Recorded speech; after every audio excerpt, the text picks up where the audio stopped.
Hola a todos, aquí les comparto un spoiler del capítulo número 5 de Planificador de Bodas. Noah llora basados en el libro. Acércate un poco a la novia, levanta la cabeza y pon tu brazo sobre el de la novia. Muy bien. Cada orden entraba en los oídos de Noah sin que pudiera hacer más que tragar saliva y respirar profundamente. Sin querer levantó la mirada hacia Cylon. No debería haberlo hecho. Nanoea se odiaba a sí mismo por no sentir que era lo suficientemente fuerte, pero de hecho había soportado mirarlo a la cara. ¿Dónde estaba la persona que le iba a explicar todo? ¿Dónde estaba la persona que dijo que no podía olvidarlo? ¿Dónde estaba el que decía que no se arrepentía de haberse acostado con él?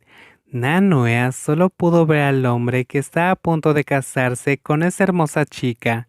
El novio se inclinó para susurrar algo al oído de la novia, haciendo que ésta sonriera. Luego su brazo apretó la cintura delgada de la chica y pudo ver cómo sus miradas estaban llenas de ternura, que se reflejaba a través de la lente de la cámara. Podía ver lo feliz que estaba la novia en los brazos de ese hombre. Encajaban tan bien que Noah no pudo soportarlo más. Debo de ir a la oficina. ¿A dónde debo depositar? Cuando termines envíame las fotos o no te quedarás hasta el final. Me acabo de dar cuenta de que hay algo urgente. Lo siento mucho, le dijo Nanu al fotógrafo.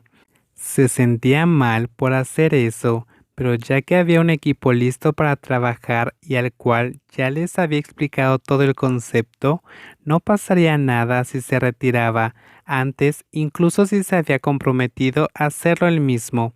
Cuando todos estuvieron ocupados, se apresuró a salir del estudio sin que nadie lo notara. No podía soportar quedarse ahí por más tiempo. ¿Por qué ver a los novios dolía tanto? El dolor era tan fuerte que apenas podía respirar. Lo único que pudo hacer fue llamar a su jefe y decir con voz temblorosa: ¿Puedo tomarme unas vacaciones? Sé que es repentino, pero realmente tengo que volver a casa. Luego llamó a Jan-in para decirle lo mismo. ¿Qué pasa, Nanoea? Pero esas palabras dichas por su amiga lo hicieron llorar y gritar sin poder soportarlo más mientras no paraba de decirle: lo siento, Jaime, no puedo hacerlo, lo siento, lo siento. No puedo olvidar al tipo que ya tiene dueña. Noea, por favor, cálmate. Si tienes que hacerlo, tómate un tiempo. Yo puedo encargarme de todo, no te preocupes por el trabajo.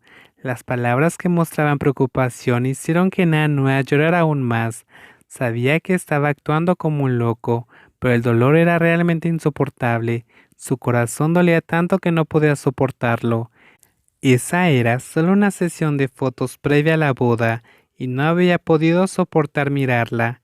¿Qué pasaría cuando llegara el día del verdadero evento? ¿Podría soportar estar de pie mirando hasta el final del evento y tener que acercarse para felicitarlos? La respuesta a esa pregunta Nanoea no la tenía, y sin querer saber más de ello manejó su auto, dirigiéndose rápidamente al condominio para recoger las cosas e ir en busca de su refugio espiritual, su casa, el lugar donde ya no estaría ese hombre llamado Cylon. No hay lugar más tranquilo que el hogar. Noea, debes comer, hijo. Noea, Nam Noea.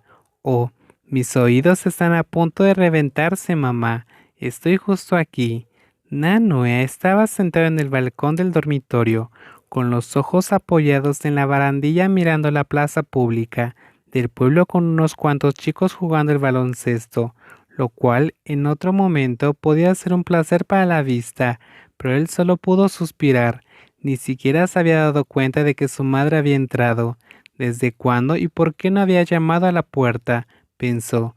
Solo se percató de ella cuando le gritó tan fuerte que incluso los chicos que estaban jugando en el área común voltearon sobresaltados, pero rápidamente se giró y le sonrió con picardía mientras su madre le golpeaba el hombro.